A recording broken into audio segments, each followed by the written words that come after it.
I'll give you a quick introduction about myself. I've been working as a senior DevOps specialist with Opstree since a couple of months now.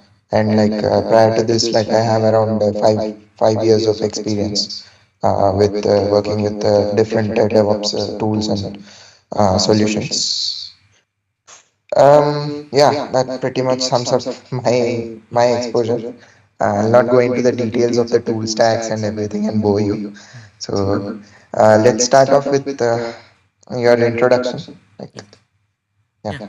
Hi, Surya. So myself, Anubhav Bech, I'm working with Philips from last 3.7 years. Experience in like automating and maintaining and improving the deployment pipeline and do some Kubernetes operation and cloud infrastructure. If you come to my day-to-day life activity, so it would be around like first activity like monitoring and alert handling.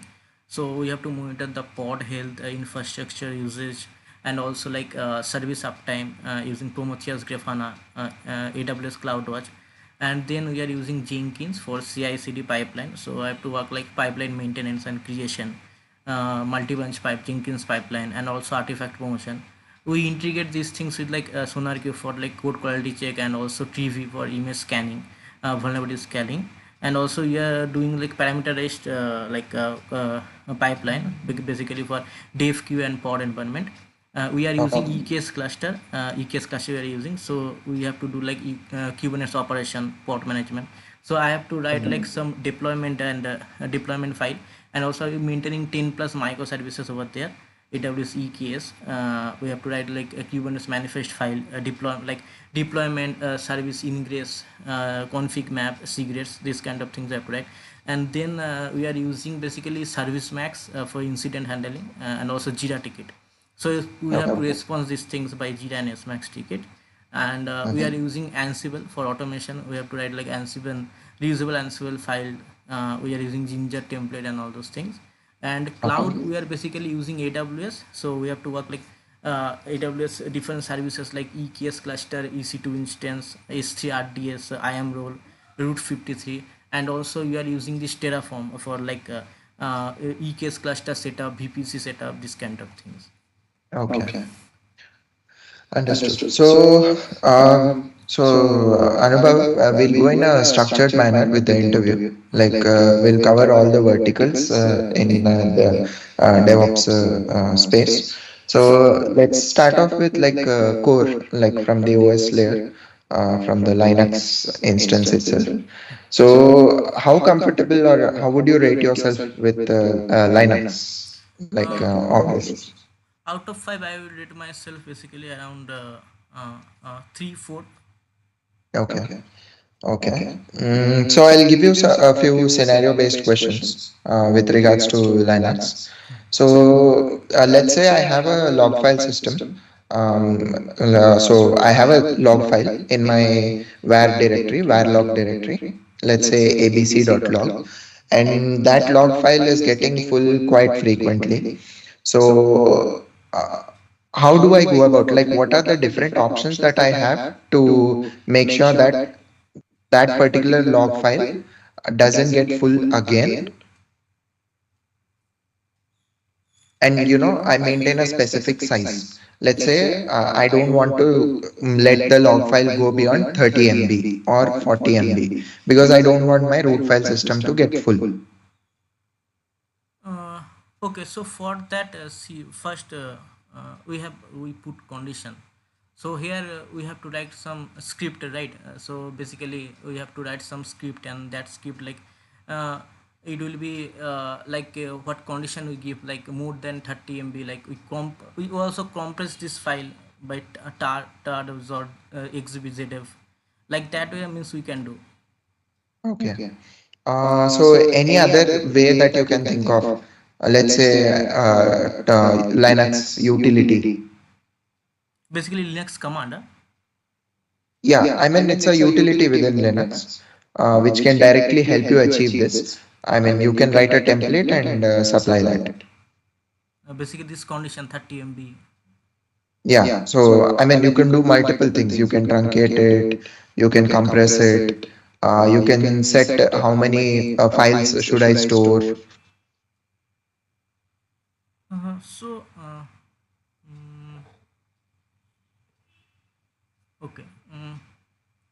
Yeah, no worries if you don't know the answer. No, Like no. I So was I'm looking. thinking this Yeah. way. So in our organization, what do we do?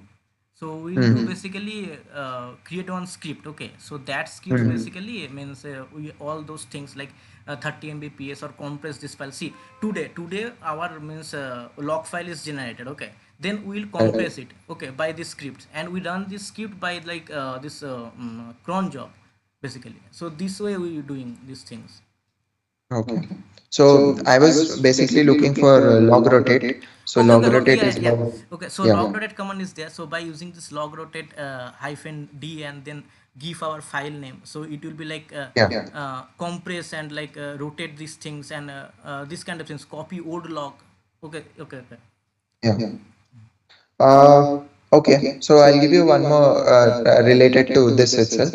So let's say um, I have a file system which is getting full. What are the steps that I do to figure out what file within that file system is actually causing my file system to get full? Let's say I have a mount path called slash storage. So how do you go about troubleshooting this? Okay. Like I want to find out which file within that particular mount path is causing the file system to be full. So first we do something like lsblk command. So by Mhm. these things we can check like, or it's like see you are telling this slash storage path. So first I will go this slash storage path, then I will do some df-h, and then I will just check this which file getting means more like too much memory. Okay, then okay, this file means how much is free and how much is like these things means allocated by df-h command. Then we will do like du-sh command, like it will show you like in storage file there, if inside how many file is there and how many how much memory this is taking. So it will be do like a du-sh command. So by this command we will check, and Mhm. then I using this I have to find the largest file. Okay, so I can use like find command, like find slash storage. Then we can find that things, and yeah, by this way you can like check means which like things is happening, like df-h command to Okay. perform like file system usage, then du-sh command to like particular means one file means how much memory is taking, this like this Mhm. way. Yeah. Okay. Understood. So cloud platforms, you mentioned that your experience is with AWS, right? Okay. So are you aware of like the different cost reduction measures that are present in AWS? uh, Cost optimization, For huh? let's say for EC2 instances, I want to do cost optimization. So what measures do I have? What options do I have? So yeah, so basically what our organization are doing. So basically we are doing this Python script. Okay, so by Python script we are doing this cost optimization. So we are using this Boto 3 basically. So Boto 3 scripts we are using. So like that way we are doing this cost optimization. So if I give you the full these things what happened. So basically what happened, so there is over 100 plus like EBS volume, okay, across our multiple Mhm. AWS region. And Mhm. many times they're like older. Okay, so something is GP2 volume type is there. Okay, so we migrate like migrated to like GP3 for better performance and like low cost optimization. So for that what do we do, we are using this lambda function. Okay, we're using this basically Boto 3. By using this Boto 3 we listed like all EBS volumes across the region. Okay, and then I Mhm. automated it convert to like GP2 to like GP3. Okay, then I identify like scripts filter like which is not attached like any EC2. Okay, it is not used by any like databases, and which is like ideal for like more than 90 days. Okay, so Okay. like that way we are doing these things like cost optimization. Yeah, this is for the volumes, right? Hmm. So I'm talking about on the instance layer. So EC2 instances, within EC2 instances, what cost optimization measures do I have? for EC2. Yeah. So what you spoke about right now is for the EBS volumes, like whatever is stale or whatever is not in use. So you use I mean lambda functions to figure out, like that lambda function runs a particular code. It figures out what all volumes are not like in use, or maybe not attached to any EC2 instance, and you just consolidate the list and you just delete them, right? Similarly, like for EC2 instances as a whole, what optimization measures do you have? Okay, so for EC2, we can first check. Like, see, we already have like CloudWatch. Okay, so that things will be like CPU, memory, and network, like these things. And also like we'll, if we are using this auto scaling. Okay, so that things we have to look like auto scaling groups. Okay, my means if low traffic or scale out on only when needed, we'll scale out only when it's needed. Okay, like that way means auto scaling things we have to measure. Uh, or EBS also. For EC2 we are attach EBS volume, like that things also will check, like means we switched like GP3 volume instead of GP2. Okay, same performance, low cost, these things. And also private IP, if you use private IP is means cost, and VPC endpoint, so we have to think of this way also. Okay. And other things, images also, images like what images and you are using, like which images, this way we have to thinking, like these parameters we have to check for like Okay. cost optimization So issue.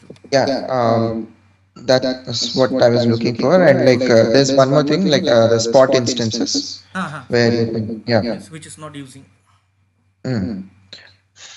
Okay. Uh, yeah.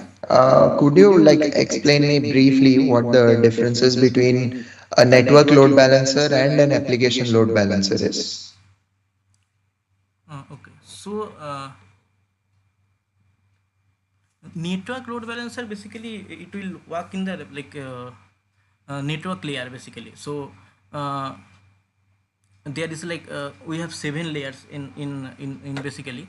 So network layer basically work with like a TCP and UDP, these things. And like and application load balancer basically is a application layer, it's just working like if your protocol is HTTP or HTTPS, so that section we are using this application load balancer. And network, like network things like TCP, UDP, this kind of things. Okay. Okay. Understood. Yeah, so that's about the cloud part. So we have covered Linux and cloud. So let's move on to source control. So do you have experience with any source control, I mean version control systems? Git is using, right? You're using Git. Okay. So are you aware of SVN? It's It's also a version control just system. my no, only like basically Git using. Okay.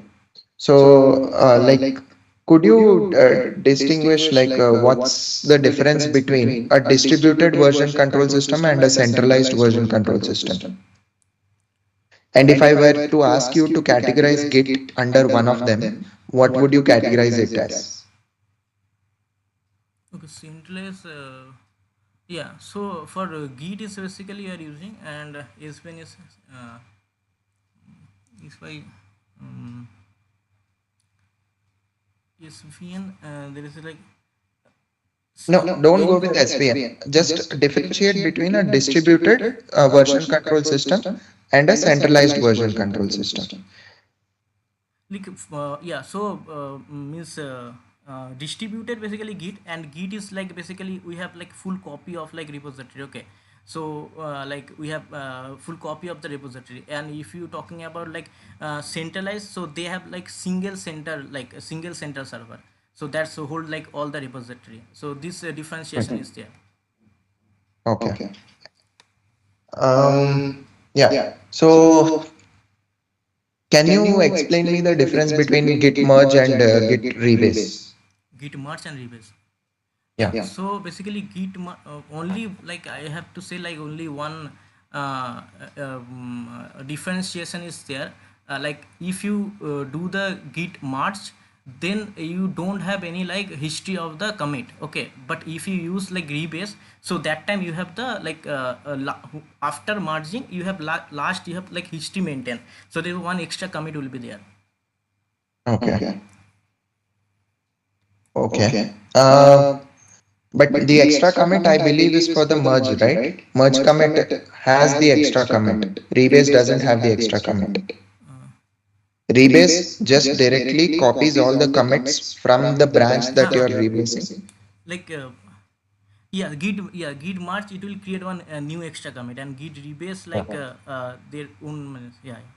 Sorry, Hmm. I'm confused between two things. Yeah. Yeah. Uh, Uh, okay. okay. So, So, like, like, if I if I were were to to ask ask you you to to write a write a branching branching strategy, strategy, are you are you aware of aware of branching branching strategies in strategies in Git? Git? Yes, yes, yes. Okay. Okay. So, So, if I if I were were to to ask ask you you to to draw a draw a small small diagram, diagram, maybe maybe on on Draw.io Draw.io or or any of any of those those tools, tools, are you are you aware aware of of those those tools? tools? Like, Like, yeah, just but to. not frequently much using. But yeah, means I know about Git branching strategy. I know. Yeah. Okay. Okay. So, So, could you could you explain explain the the Git Git flow flow strategy strategy in in that that case? case? Yeah, Git branching strategy, which basically we are using, we are have like separate branch. Okay, for like dev queue and like a prod environment, and yeah, so yeah, go yeah, so its environment will be there. Like main branch is or master branch is always like content like production ready code in for our, and then we are like dev branch is there for developer, so it is integrated branch where like a feature or like new features are merged and response like is next release can be rc next rc, so that will be like done by the like dev branch. Then we have in feature branch we have like for new features like which is created by the developer or like march back to like a dev branch. So we have, and also we have maintaining this release branch for like preparing or like releasing these things. And also sometime we have like hot fix means which is very like critical for like customer, we have like hot fix, so that's also we are maintaining one more another branch. Okay. Okay. Okay. Okay. Yeah. Yeah. So, So, um, um, okay, okay, that's that's about about the the version version control control part. part. So So let's let's go go on on to to the the CI/CD CI/CD pipeline. pipeline. So you So you mentioned mentioned that you that you had had experience experience with with Jenkins, Jenkins, right? right? Hmm. Any Any build build tools tools that you that you worked worked with? with? Maven. Maven. Maven. Okay. Okay. So So could you could you share your share your screen, screen, open a open a notepad, notepad, and and like like write a write a sample sample Jenkins Jenkins file? file? Yes, yes. My screen is visible, right? Not Not yet. yet. I I see a see a black black screen. screen.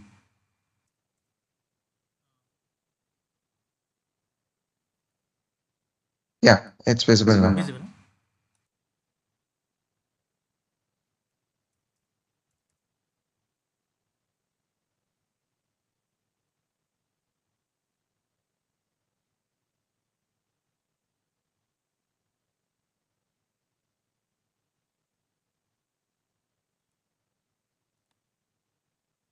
So basically, fast these things is PIP pipeline.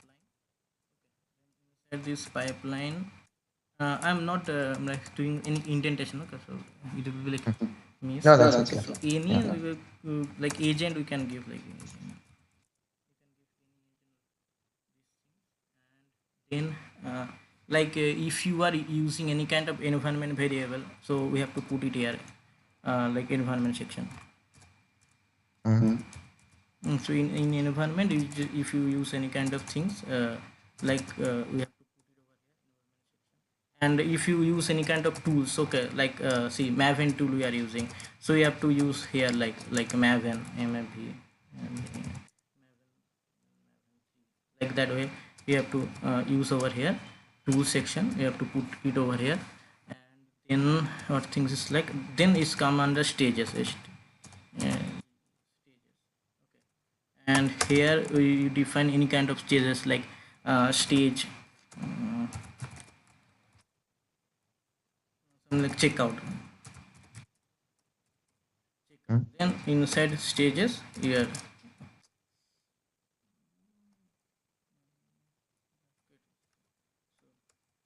then here inside the stages we have steps.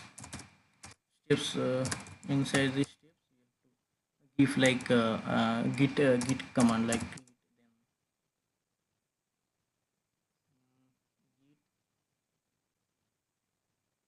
git branch git branch then uh, then which branch you are using then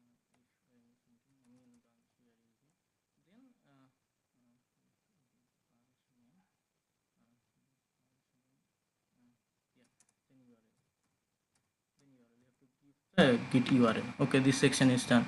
Then in another like that way you have to write another section like see we are using, if we are using maven, then we have to like build stage over there.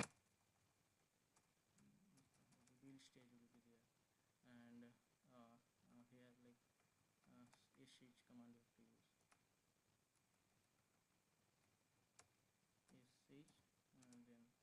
and then we have to use like mvn command build like that way. And yeah, this stages is done. Okay, so after that means if you wanted to like for all the branches you want mail notification all, then we have like post section is there, and inside this post section you have to do always yes always. And then like that way here you have to put your integration with the email notification. You have to put it over here. I'm not like recall right now, but like that way you have to do. Okay. So if I were to ask you to design all the stages in the CI/CD pipeline, can you list all the stages? um, yeah, so if I explain you, so means how our For a CI/CD. sample, since you mentioned that you are aware with Maven, so explain me with Maven all the stages that you're going to go through in the CI/CD pipeline and the different Maven commands that you're going to use as well. Okay, so first I'll just explain a CI/CD process means which is our organization is using. So basically, Git you are using. Okay, then after this means we integrate with like push things. If anything is pushed, then our Jenkins will be triggered. Okay, then we are using this Maven. So Maven we are using this like compile and unit test cases by using this Maven. This stage. After this stage is done, we'll forward it to SonarQube. Okay, so for SonarQube we are checking the code quality check. Okay, then it's done. Then we'll go to our TV file scan. Okay, we are using TV in this stage for us file scan. After this file scan is done, then we will go maven build. Okay, then our maven will be build our code. Then we are using this nexus for the repository, so we upload this thing to our nexus. This stage is done. Then is come under docker. So in this docker stage we are build our docker image is building done in that stage. Then is come under tv. Okay, in this tv we scan the docker image scan is properly done. Then we'll come down, then we'll just push our docker image. Push stage is done, then we'll go for the deployment stage. We deploy these things to our EKS cluster, and this whole thing is integrated with our email notification. And here what things will done for like compile stage. So we are using this mbn compile. So compile is done. Okay, then we'll test unit test cases. So mbn test command we use for testing. Then SonarQube stage is there, then code quality stage, then build command is coming, then mvn package, so it will be like build your code. This mvn command we are using. Okay. Okay. Okay. Okay. Understood. Understood. Uh, Uh, yeah. yeah. What What are are all all the the different different post post hooks hooks that you that you can can write? write? So you So you mentioned mentioned always always as as one one of the of the hooks, hooks, right? right? So So what what else else are you are you aware aware of? of? Yeah, other thing is like success. Okay, then another is like failure. These things. Hmm. Okay. Okay. Success and then failure. Hmm. Hmm. Okay. Okay. And And are are you you aware of aware the of the different different deployment deployment strategies? strategies? Uh, Different deployment strategy means different deployment, canary deployment or these things. Yeah, Yeah, I canary mean, and what? canary and like we have blue green deployment.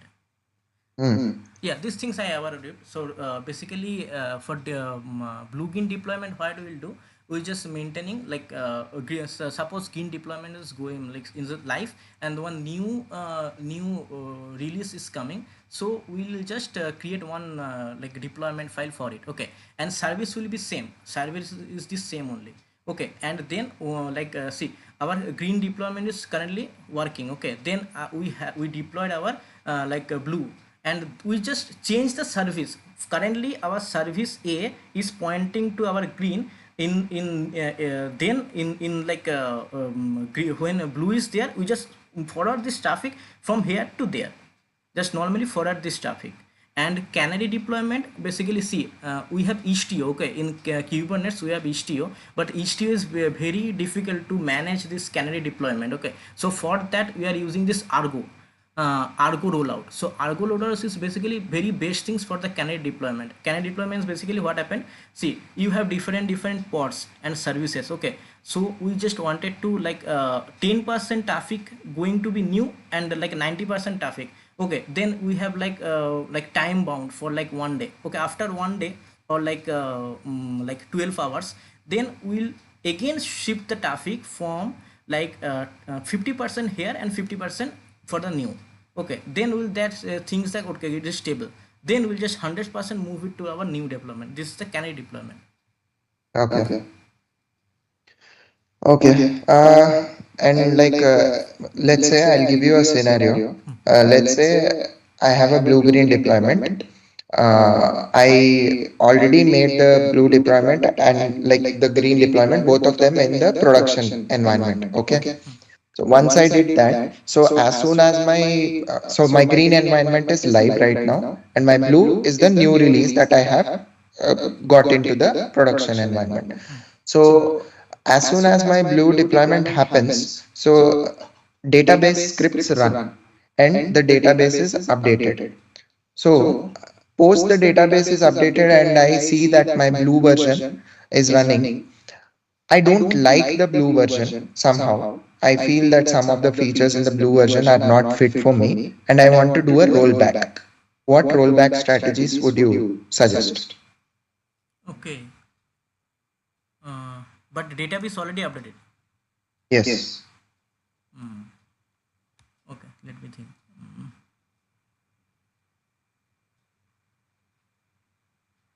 Okay, database updated, but now we are under to go back with the older version. Yeah. Yeah. For safest rollback, DB migration also done. Mm,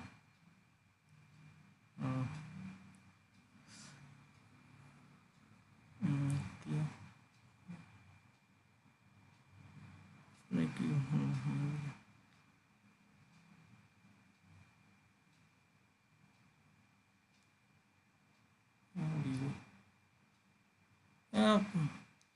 DB. We have to take the DB snapshot because um, in boot deployment the rollback is using application. Mm,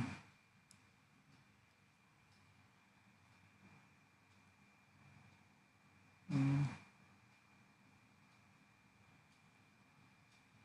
a DB. That's That's okay okay if if you're you're not not aware of aware the of the answer. answer. Uh, Uh, okay, okay, I I mean, mean that's that's about the about the pipeline pipeline part. part. So So let's go let's on go on to to the the Docker Docker part of part of things. things. Do Do you you have have experience experience with with Docker? Docker? Yes, yes, yes. Okay. Okay. So So let's say let's I say I were were to to ask you ask to you to write a write a sample sample Docker Docker file, file, any any application application of your of your choice. choice. I need I a need a complete complete Docker Docker file file for a for a production production grade grade system. system. Okay. I I also also want want multi-stage multi-stage Docker, Docker, I mean builds builds within within that that particular particular Docker Docker file. file. Okay, okay.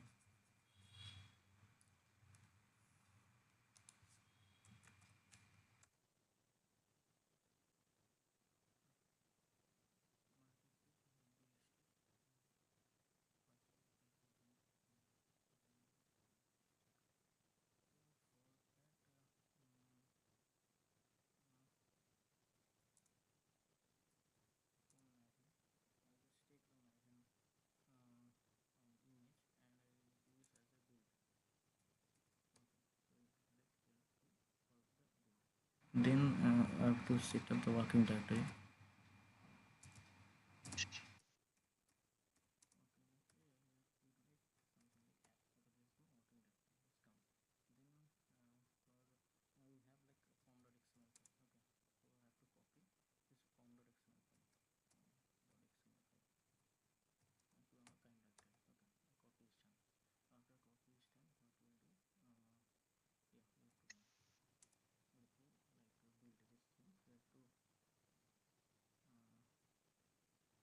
Under XML file as well. We need, yeah, so we need source file as well. So source.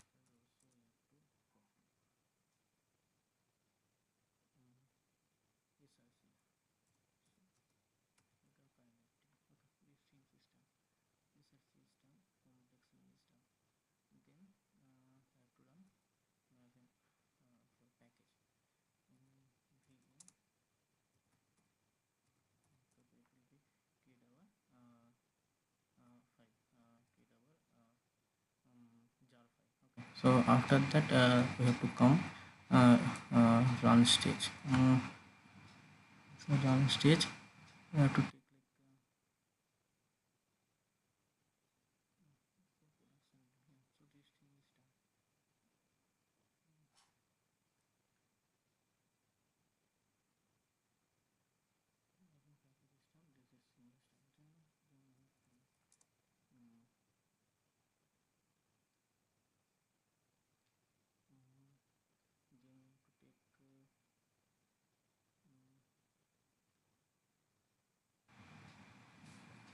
XML taking. This is manual. This is for building, but we have to take um, alpine image.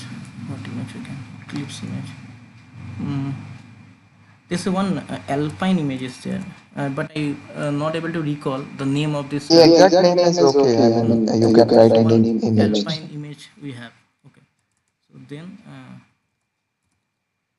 we create our working directory here also.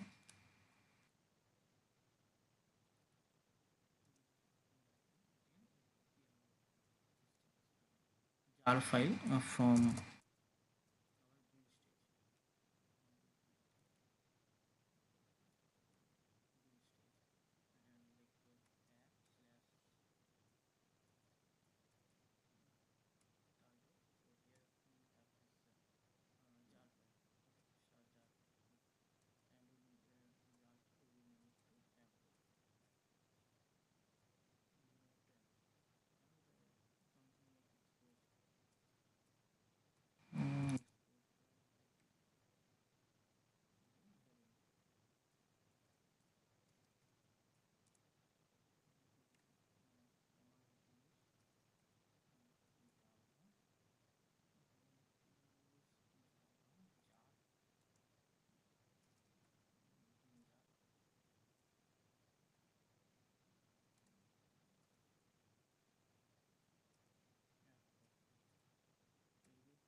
so what we will do, we just taking the maven, okay, image as a build. Okay, then I set up our working directory, which is app, like app folder. Then we have our pom.xml file, we have our source file, this package, so it will be keyed our jar file. Then one eclipse app alpine image is there, so in that here I also create one app directory. Then I copy our jar file from build this section to here, and then I expose one port over here, then int1. It will help to like java jar and these things run our application.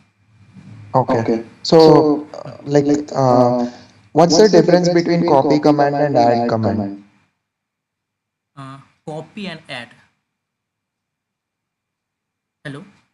Yeah, Yeah, yeah. yeah. Copy and Copy and add. add.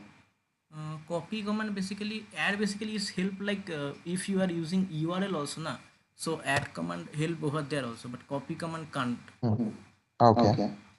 So So you you wrote a wrote a multi-stage multi-stage build build file, file, right? right? So So what's what's the the purpose purpose of of writing a writing a multi-stage multi-stage Docker Docker file? file? See here, like means it will be like compress. If you use like here, if you are not using this maven, okay, you are current directly are using this like any kind of OS image, okay, for this all the stages. So your like Docker image size will be like 1 GB or something, okay. But what using this like multi-stage, so you are different the stages, okay. Maven will be like only you are using Maven for the packaging, okay. Then it's not using over here, then only one small image which is Alpine, which help to run our Java application. We need only jar file from here, okay. So here your Docker image size will be very less, like around it will be like 200 MB or something, like that. But Mm. if you use without multi-stage, your Docker image size will be very much. Okay. So you have written the entry point step, right? So let's say I write the entry point step multiple amount of times within my Docker file. Will it work when I run the Docker build? So here you have mentioned entry point java hyphen jar app.jar. Just below that, I write one more entry point and I keep repeating that n number of times. So will that work when I run the Docker build command? It will run, but see, only last one, only it will be like overwritten. Only last one is take effect. See, if you run here entry point again and again, under this again one entry point, and you do something other things, only this one will Mhm. be run, other will be like overwritten, for my understanding. Okay. Okay. So uh, you are aware of entry point and command, right? CMD. Yeah. So what's the difference between entry point and CMD? Uh, there's one different. Um, um, One is like overwritten, so basically entry point basically, see, um, so entry point, see, in your Docker image you are using this entry point, okay. Then you just run the Docker build command, and then again you give another command like cmd echo, okay. It will be not overwritten, okay. In if you run, see, okay, I'm just giving an example. So something inside this entry point you written echo hello world, okay. And when you run Docker run this image name then world, so it will be like overwritten, it will be give you output as a hello world echo. It will not give you echo hello, okay. It will like merge, okay. If you give you it hello world, but when you are doing this cmd and if you run this image, so it will be not overwritten, it will be showing you the hello world only. Hmm. Okay. Hmm. Okay. So let's say I have a Docker file. I'm not using both entry point and CMD. I'm just using the run command. So you have written a run command, right? Run ambient package. Similarly, I'm using a run command to run java hyphen jar app.jar. So what will happen? Okay. Mm, if we do these things, maybe uh, like mm, I think Docker try to like run this image, okay. Uh, then I think means in the building stage only, but I think it won't have any um, content will be not start, I think, for my understanding is it will be try to run these things, but entry point basically what happen means it will be helped when starting the container process, okay. So entry point is for using for this, but run for uh, like Docker will start but container not come up, I think. Okay. Okay. So that's about the container part. So uh, let's move on to the orchestration layer, which is Kubernetes, since you had experience with Kubernetes. Um, let's go on to something more basic. Like, can you differentiate between a container and a virtual machine? Uh, Yeah, so container basically what happened, basically isolated environment is giving in container, okay. So in our one virtual machine we wanted to run like a different images, okay. So for that like container is helping like MySQL and like Maven, any kind of like these things will happen, and it's using this OS VM, VM OS of the VM, which VM it's running. But virtual machine, if you wanted to use, it's like very costly. So if you wanted to like run different things in, so you have to like different environment you have to create like virtual machine. So like that means container is basically share the ways of like VM, and it will be create one isolated environment inside your VM. But the VM is like it's really heavy, it's like required, it's require full operating system and hypervisor. This kind of thing is needed for the virtual machine. Okay. So you mentioned that like I can run only like specific OS in the container, right? Whatever is the host OS, it's going to actually inherit that.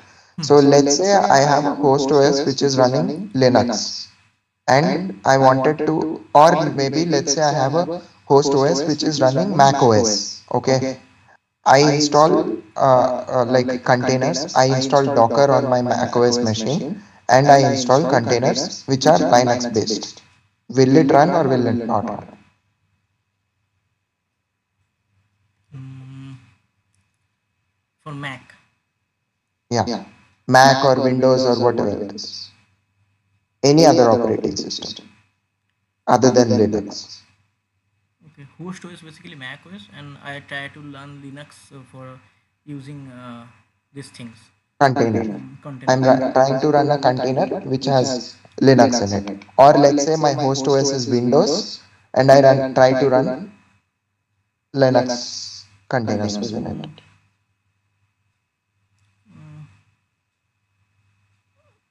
Like Mac OS kernel, it will use like our container. Okay. Like basically for Linux machine is using like OS of kernel. Okay. And if you are using Mac OS, this Mac kernel like Docker will use. I can Okay. run like Linux container on my like Mac, but it will equal Mac OS kernel means basically it's used. Hmm. Okay. Yeah. So let's go on to Kubernetes altogether. So let's say I run the kubectl apply command. Okay. Can you explain the end-to-end flow that will happen within the system once I run the kubectl apply command? Mm, okay, so end-to-end flow. Uh, we have API server. It will call. Uh, okay, so if I talking about the if it's come to under the architecture. Okay, like yeah, user like first user like send on request by kubectl apply command. Okay, first you'll go to our like API server. Okay, Hmm. then API server 2 it will go to our scheduler, and schedule is check like that pod is already like created or not. Okay, then it's again come to our API server, then API server go to the our etcd database, update this database, then again this request come here. Okay, then from API server to it will go to our controller. Okay, like a pod scheduler, inside this controller we have like uh, different controller is there, so it will be handle these things like your deployment, like deployment controller will take care. Then it's again go to our API server, then API server to worker node will be go to our worker node like kubectl. In worker node we have kubectl, so kubectl will check like we need to create this deployment. Okay, then it's go to our pod, then it's container container runtime is there, which is container d, which is going to create our container. Then any kind of network things is there, then our q proxy is there, which is we handle all the networking things like that way. Okay. So, uh, so you mentioned that like kubectl, is it on the worker nodes? It's work cannot kubectl, yeah. Yeah. I think it's kubelet, not kubectl. Kubectl is the control utility. Content. Yeah. Kubelet, Yeah. Uh, okay. So, are you aware of the QoS within Within Kubernetes. Kubernetes. Which one? QoS, QoS. No, I haven't. US, no, no, I don't. quality of Quality of service. service. Okay. QS, I don't know, sir. Okay, Okay. no worries. Uh, Uh, so, so, are you are you aware of aware the of the different different uh, uh, auto auto scaling scaling mechanisms mechanisms that are that are present present within within Kubernetes? Kubernetes? Means HPA, horizontal pod auto scaling, these things. Yeah. Yeah. Yeah, like we have like a horizontal pod auto scaling HPA. So basically, what it does, like means if it will trigger means a matrix, you have to trigger the matrix like a CPU memory or some custom matrix is there. Okay, so it will be like scale your pods, and another we have like vertical pod auto scaling. So basically like it will be like automatically update your pod, like resources, pod resources, it will be update. Hmm. Hmm. Okay. Okay. So So let's let's say say I I write a write a deployment deployment YAML YAML with with my my resource resource section. section. Okay. Okay. And And I I didn't didn't mention mention my my limits limits section. section. I I just just mentioned mentioned my my request request section. section. Will Will Kubernetes Kubernetes by by default default pick pick any any limits, limits, or or will will it it will it will it happen happen that that there will there be will be no no limits limits which are which are applied on applied the on the pod? pod? Okay, so there is a resource and limit section, but Yeah, only the, in the in the resources resources section, section, I have I have not not mentioned mentioned limits. limits. I I have have only only added added requests. requests. Okay. Uh, by default, it will not like Kubernetes does not like automatically assign any kind of limits Okay. by behavior for Kubernetes behavior. You have to allow the limits, like the pod can consume more CPU or memory.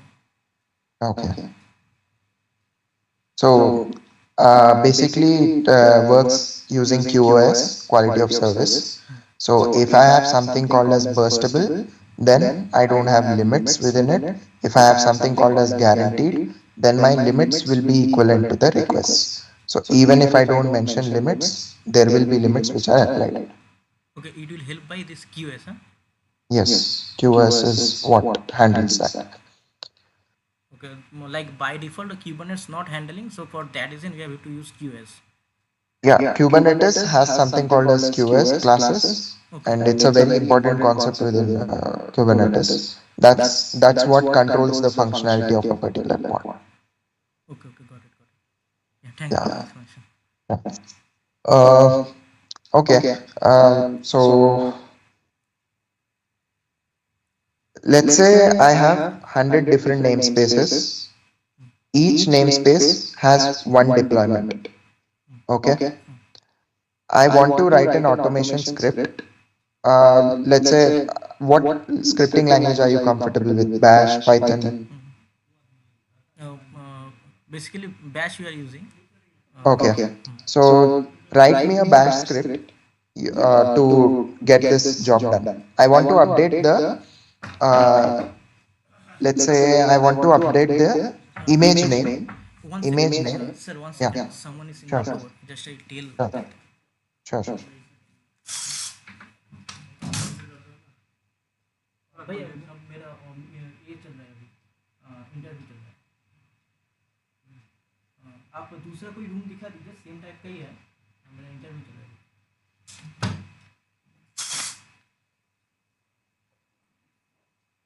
Sorry Yeah, Yeah, no no worries. worries. So So I'll I'll go go back to back the to the question question again. again. So So I I have have 100 100 different different namespaces. namespaces. Each Each namespace namespace has has one one deployment deployment within within it. it. Okay. Okay.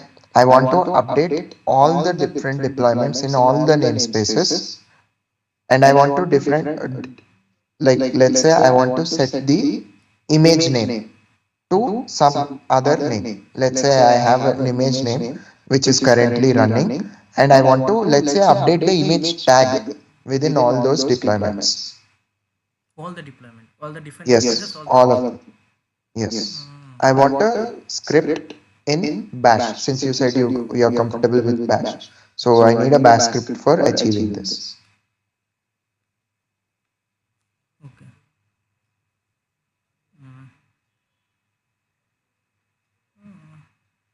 But bash script, what is will located means any kind of EC2 instance is located and I have to run this bash script. You want, see, I want you to achieve this from within the Kubernetes cluster itself. Okay, okay. Let's So say you are inside the cluster, cluster, you are yeah. running a bash script. Yeah, yeah. So I'm thinking about that. See, if you wanted to access any kind of like Kubernetes operation, we need this kube config file. So this things means authentication is there. Like no need to do. Yes, it is all given that the kubeconfig file is already there since you are running within the Kubernetes system itself. Okay, so then you're telling all the namespaces. Uh, uh, and okay, so how many namespaces is there? We have to get. Uh, so first we have to take namespaces. Okay. So here I have to run kubectl uh, kubectl command and get all the namespaces. It will be like yeah dollar kubectl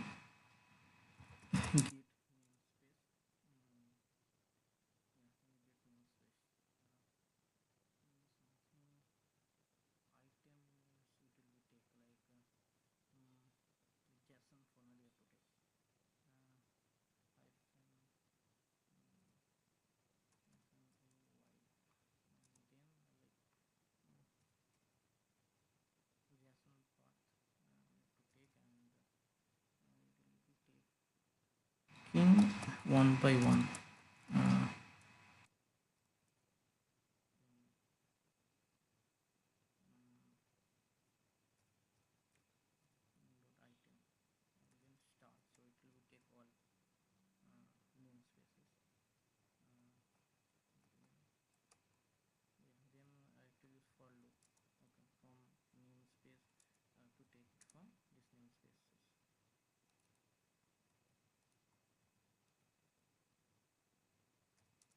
we have to do uh, then we have to update the image one by one in namespaces.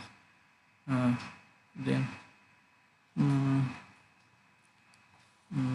then we have to get the all deployment the same command we can run here.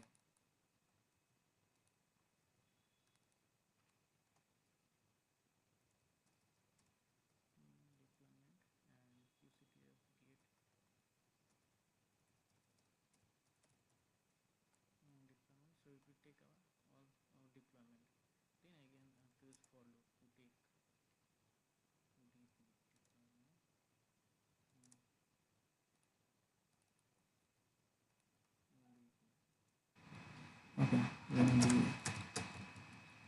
uh, then I have to keep zero set command.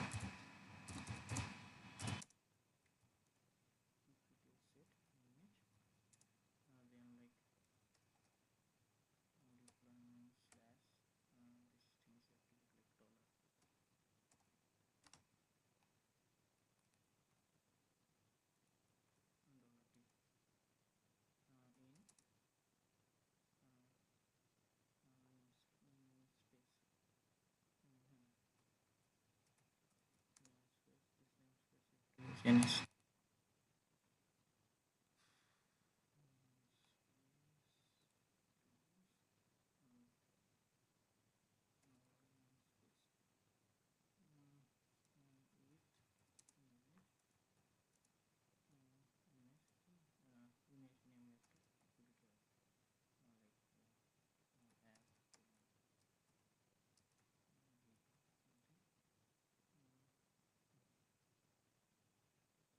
Yeah, so like this way we can do like first we have to get the all the namespaces and stored in the namespaces, and then we use ans iterate one by one namespaces we have to iterate. Okay, and inside this we have to take the deployment, then go inside our deployment and we have to set. Mm, okay. But the problem with this is If I want to update my image name, I also need to know my container name. If I don't know my container name, how will I update my image name? Set image, we have to mention the container name. Mm, container name. Why it's needed container name? Let's say my pod has multiple containers running with it. My deployment has multiple containers running. Okay, means basically one pod, not only one container. Currently, we are doing this strategy. Means inside one pod, we have like we can have two container. Yes, we can have multiple containers, right? I'm targeting one specific. Okay.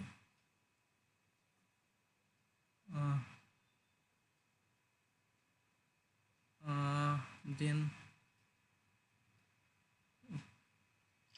yes, because if we change the image And name. the set image command also, by default, without writing the container name, I cannot run the command. What's the syntax of set image? A kubectl set image, then deployment. If you have to give deployment name, Uh, okay, yeah, deployment name and yeah, new image name. Then which namespace is there? no. You have to mention container equal to image and then mention the namespace. If you don't mention the container name equal to image name, it will not bind it to the container. Okay. Mm, You need the container name, right? By default, the set image command does need the container name. mm, container name. Yeah. So is there any other way I can achieve apart from like set image command? Mm, but yeah, set image commands. Yes, yes, because we have to give the all like if I give like a star, then it will be correct, correct. Mm, here this would be like all the container, but No, pattern matching doesn't work. I mean, it will take all the containers, all the right? container, correct, correct. I need only one container.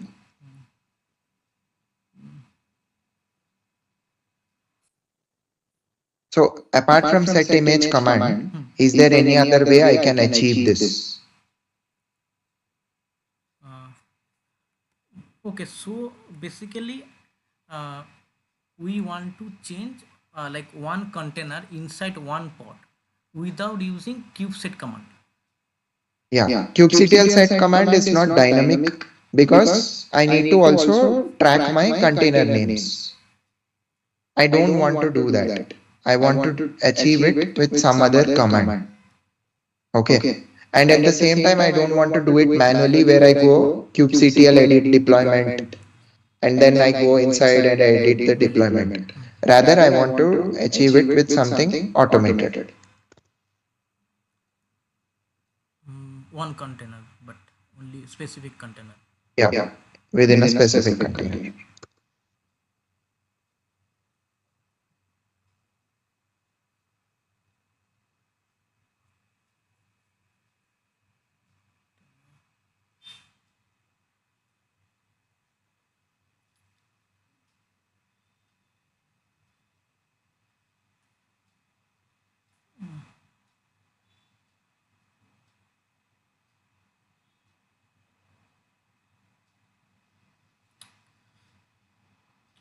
Mm, patch patch command also there, but kubectl patch, Mm-hmm. kubectl patch deployment, then deployment name, if uh, deployment name, then namespace name, Mm-hmm. then but it will be do the same thing like for like change. Mm, Yeah, that's okay. I mean, yeah. Okay. Let's go to. Are you comfortable with writing Python like codes? yes, yes, yes. Okay. Uh, I'll give you a sample like input and sample output in the chat. Can you write me a code to achieve that? Yes, yes.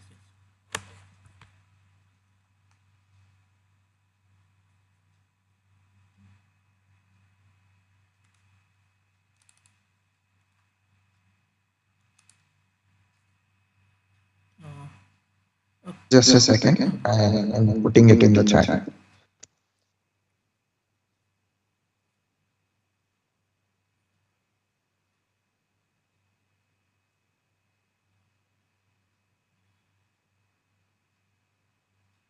Yeah. so we have IPA. So that's my input basically. If I provide an input of four A's, three B's, three C's, and two A's, I need to get the output as A4, B3, C3, A2. You can use any Python online compiler of your choice.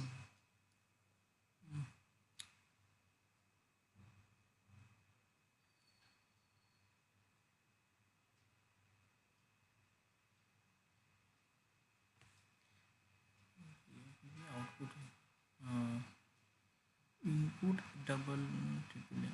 So okay, so it will be count how many A's is there. How to count for software iterate distance one by one.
It will A how many time 1, 2, 3, 4. T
is taking a string count.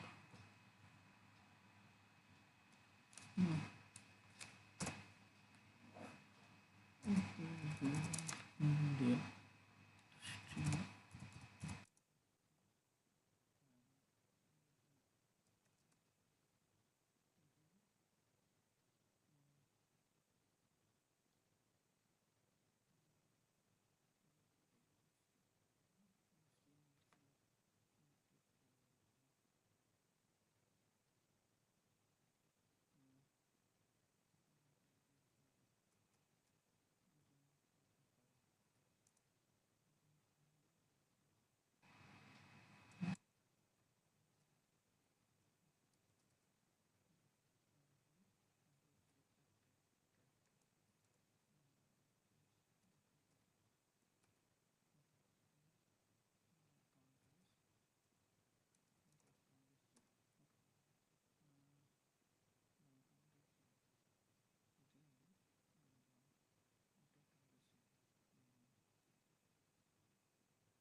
switch this thing second to one, and then we can use while.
Just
correction.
So I'll take one list for in last will output will be there a list for like character and like counter.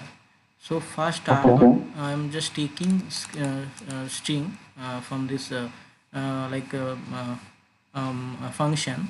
Then I'll check the link length. Okay, with the I value is 0. So I'll check the link list length. Then I'll create one char where I put our string values one by one, and also in that way I create one counter which is taking the counter like 1 2. Okay, this counter will be there. And then I create one j variable which is put our I value, because I have to run another while loop. So inside this while loop, again I'll in by j our list is end or not, by that way you have to check. So for that reason I'll check j value with our length of the string, and also I'll check this is a character like a char or not. Okay, this is the same character or not. This also check, because it will be same character, then only we increase the counter. So if it's passed, then okay, I got this is the same character, so I increment the counter value as well as I increment the j value as well. Okay, then I'll check our counter value is greater than 1 or not.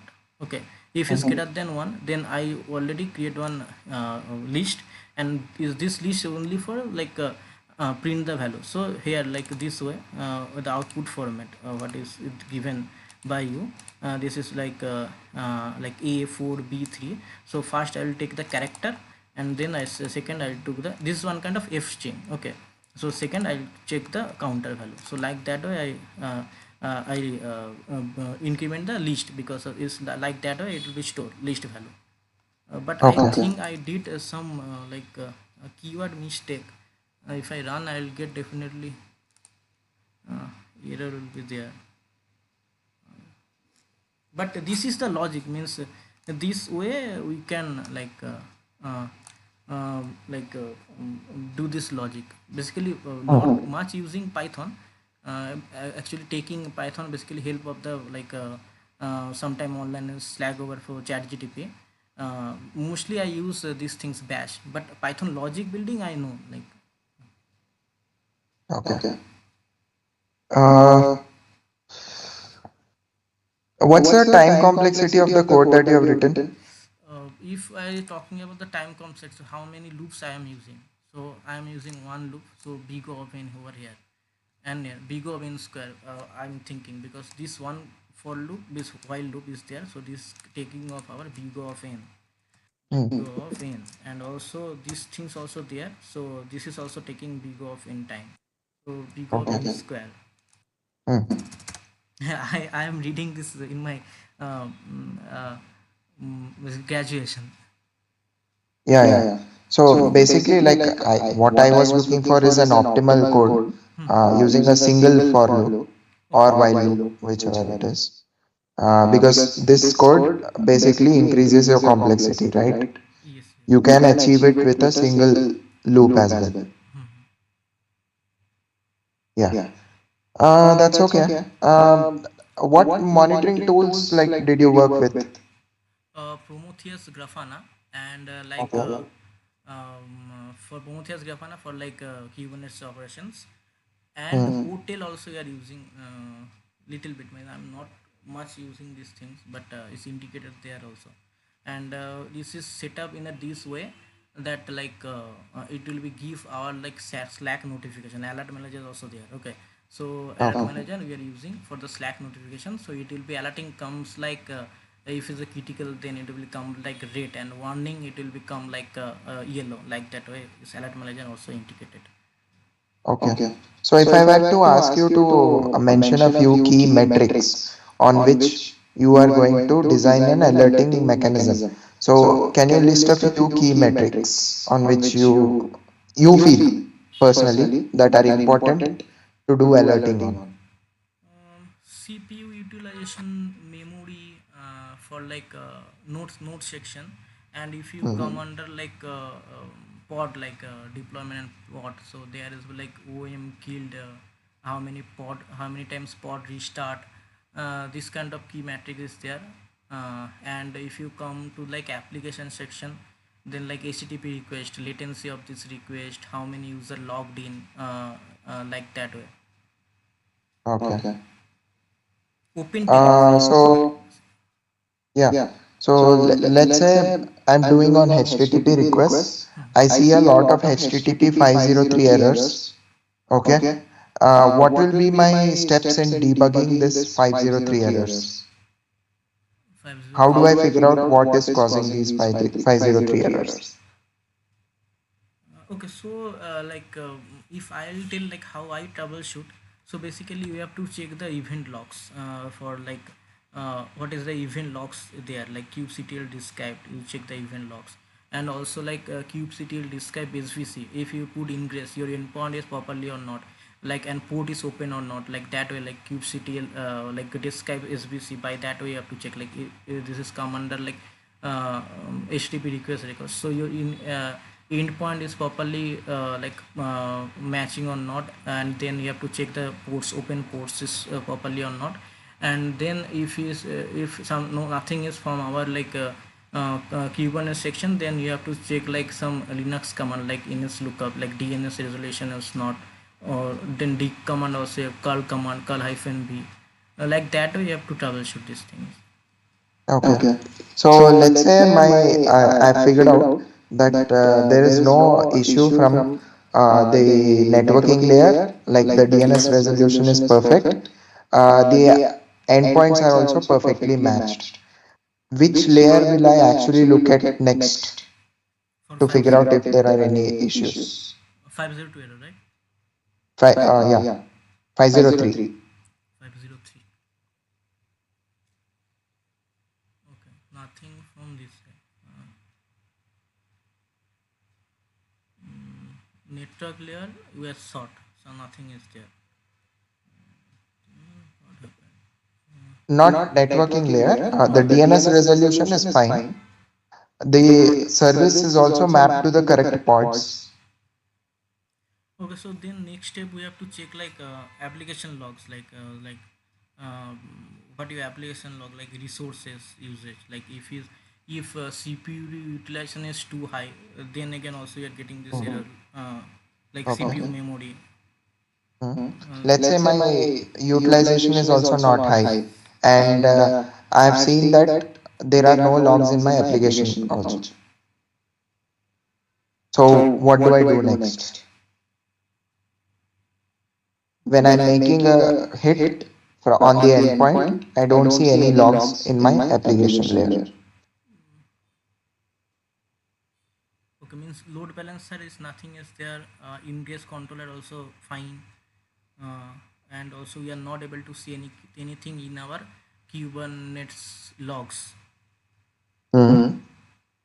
Firewall section is check, means it's also short. Means My firewall is completely open, like it's public. okay. Then maybe see something is configuration, like your like config file, config map. So these things means I can able to recall, means I think maybe 4 or 6 months ago I got one issue, like same error is coming, okay, and I not able to see any kind of issue from our Kubernetes sites. Then means when developer like a dev team they are push like PR request, then like these things happen, they trigger the pipeline. So when I like doing this troubleshooting, then I check from Kubernetes section, I am not able to see anything. Then I check last PR, okay, then last PR I check there's one file is there, okay, so db URL, so they are change this file in their configuration, and it's caused like in our cube like config map it's changed, so that's why it's not able to connect and we're getting this error. So I just normally change the like variable name and just trigger the pipeline again. So like maybe some configuration issue will be there. Mhm. Okay. Actually I have one meeting from 1:30. Yeah, sure, sure, sure. I think let's wrap it up. That was the last question from my end as well. That's it, Anubhav, from my end. Like, if you have any questions for me, feel free to ask.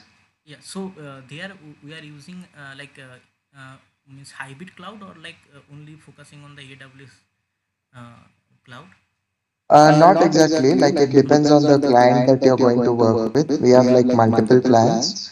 DP World is one of our client. Apple is one of our client. Okay. So, depending on the client that you're going to work with, your like cloud technology will be defined. Apple has AWS, a few of them have Azure, Sure. so Okay. that will vary. The underlying architecture is almost same. Most of them have hybrid cloud, like a few on-premise and like a few of their applications are on the cloud. Okay. Yeah, Okay. Got it. yeah, that's it then. If no further questions, then we can wrap up this call. Yeah. It was nice connecting with you, Anubhav. Yeah. All the best for the future. Sure. Good luck. Yeah, Thank you. Thank you. thank you. Bye bye.